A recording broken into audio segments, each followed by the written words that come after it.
चुनाव में हिंदू मुस्लिम करने के विपक्ष के आरोपों पर प्रधानमंत्री नरेंद्र मोदी ने एक बड़ा खुलासा किया है। एक चैनल को दिए इंटरव्यू में पीएम मोदी ने बताया कि रमजान में हमने गाजा में विशेष दूत भेजा था।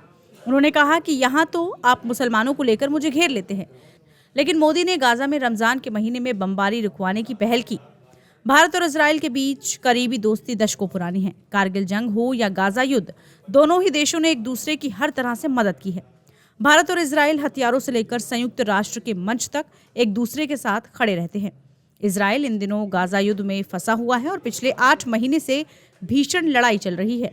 अमेरिका से लेकर खाड़ी देश तक इजराइल और हमास से हमले रोकने और बंदियों की रिहाई की मांग कर रहे हैं। इस बीच पीएम मोदी ने खुलासा किया कि उन्होंने अपने विशेष दूत को इजराइल भेजा था ताकि मुस्लिमों के पवित्र रमजान के महीने में संघर्ष विराम को लागू किया जा सके। मित्र भारत के अनुरोध को इजरायली पीएम बेंजामिन नेतन्याहू मान गए और उन्होंने संघर्ष विराम को मंजूरी दे दी। पीएम मोदी ने एक चैनल को दिए इंटरव्यू में कहा था कि मैंने अभी गाजा रमजान का महीना था तब अपने विशेष दूत को इजराइल भेजा।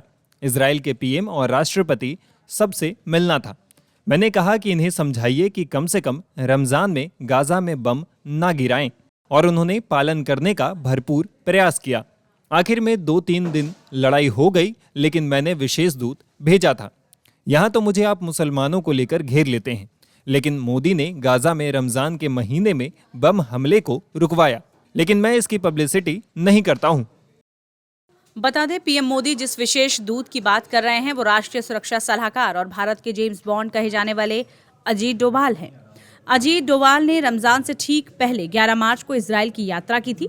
इस दौरान भारतीय एनएसए ने इजरायली पीएम बेंजामिन नेतन्याहू से मुलाकात की थी और उसने क्षेत्रीय विकास पर चर्चा की थी। साथ ही उन्होंने गाजा में मानवीय सहायता की अर्जेंट जरूरत पर जोर दिया था और इसे पूरा करने के लिए अनुरोध किया था।